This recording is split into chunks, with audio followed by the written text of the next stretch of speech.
Hi, and welcome to this edition of the Insurance Experts. It's my pleasure to have on the line Sandy Essex.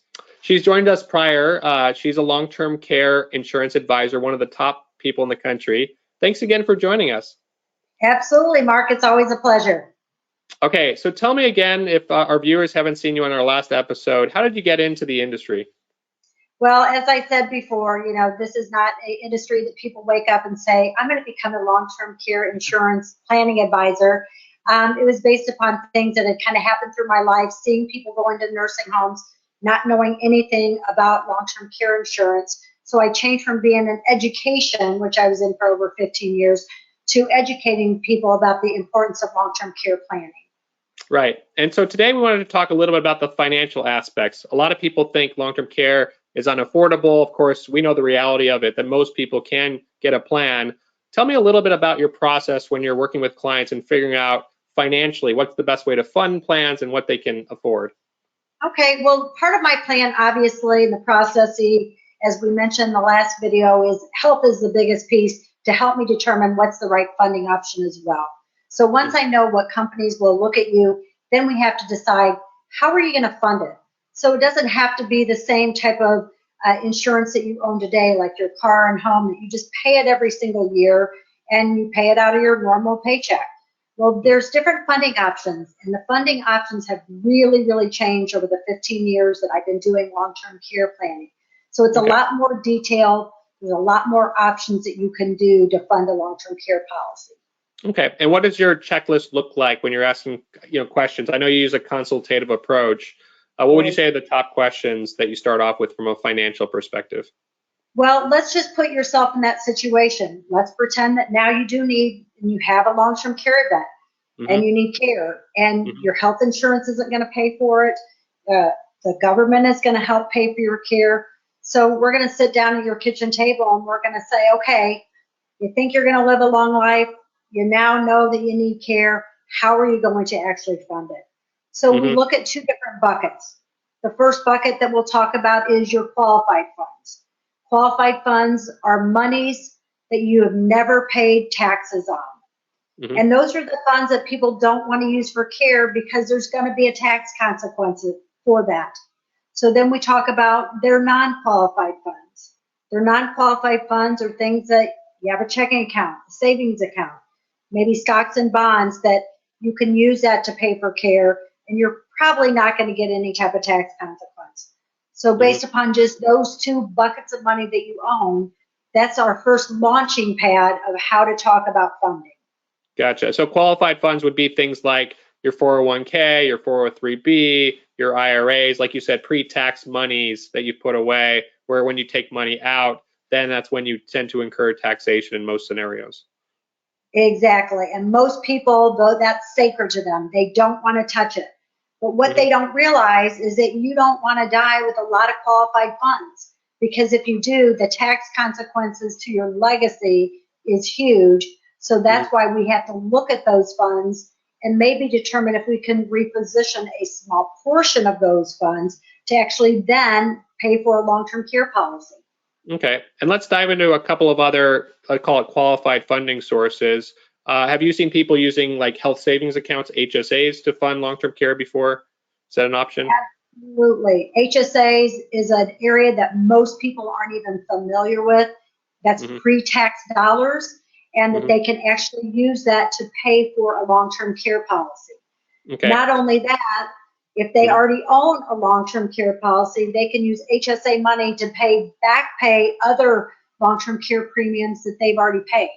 Wow, yeah, there's so many ways to do it. And that's why it's so important to work with an expert like yourself to figure out what's the optimal way to fund this plan. Another option that I love in particular is if you own a business, you're allowed to write off long-term care insurance premiums as a business expense in most cases. Have you worked with clients who own businesses? Oh, absolutely. That's probably 50% of all my clients are business owners. So not only do I go through what are their two buckets of money that they have in qualified and non-qualified, I find out if they own a business. I find out if they have an HSA. We also talk about maybe some old annuities that they have, or some old life insurance policies that they have that might have cash value. because people don't know that you can use different ways and have different sources to actually fund a long-term care policy and it being a good tax advantage for you. Right. And that's probably a good segue. I know today we wanted to talk about an example of a client that did use an old insurance policy as kind of an optimal funding vehicle for their long-term care plan. Tell us a little bit about their backstory. What did they look like? Well, when we were going through the financial processes that I do, they had a life insurance policy that had cash value in it. And they said, we just have it because we don't really need it, but we don't really know what to do with it. And it's just been sitting there. So we were able to, in a technical term, 1035 exchange it from the one life insurance into another policy where it actually was for a joint policy, even though the life insurance was under one person's name, was able to transfer the cash value into a long-term care with a life insurance policy attached to it, which means that you live and you need care, it turns into a long-term care policy. You quit and you want out, you can still get that cash value back. Or you die and need care, that money can still go back to your beneficiaries tax-free. Okay, so and when you say 1035, that's a section of the IRS code which allows you to move money in this way, where otherwise you would have incurred taxation on the life insurance policy by taking a distribution, and instead what they call it is a like-to-like exchange. They're allowing you to move the money without incurring that tax penalty, so to speak, or that tax effect. So tell us a little bit about how much money did they have in this cash value policy that they were looking to move over to fund the long-term care insurance side of it? Well, an optimal amount is anywhere between $50,000 to $100,000. And what you have to actually convince me is that you don't need that if you die tomorrow. Right. Because if you do a policy where you're you're going to do a joint with another spouse, that does not work the same anymore. So you have to be okay that if you die, that policy isn't going to be geared towards something else, but to know that that's going to be used for long-term care. Right, and we're very cautious to make sure of that because, again, there's no free lunch here. There's trade-offs, and if you're giving up one policy, you're losing the benefits in that policy, and making sure that the new policy is really going to add a lot more value than the existing policy would have. Absolutely, absolutely. So what were you able to get them on the long-term care side when you moved over, let's say, this $100,000 life insurance cash value? What was the effect on the long-term care side on the protection they were able to get? Well, the nice part about it is that not only did they get that life insurance, that if they died, they would still get that life insurance to their beneficiaries. They then got an unlimited lifetime income if they needed care.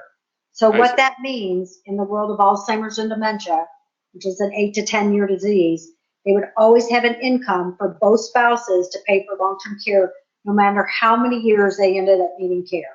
And that's a huge benefit. Okay, and depending on whether they're using 50 or 100 or even $200,000, that would determine how much they get per month for that lifetime income.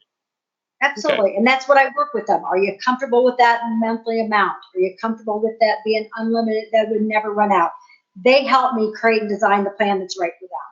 That's awesome, and they can see the value proposition too. How many months would they have to be needing care for? And it's a joint policy, so it's covering two people. What's the break even, and how much extra value are they getting if they have an extended event?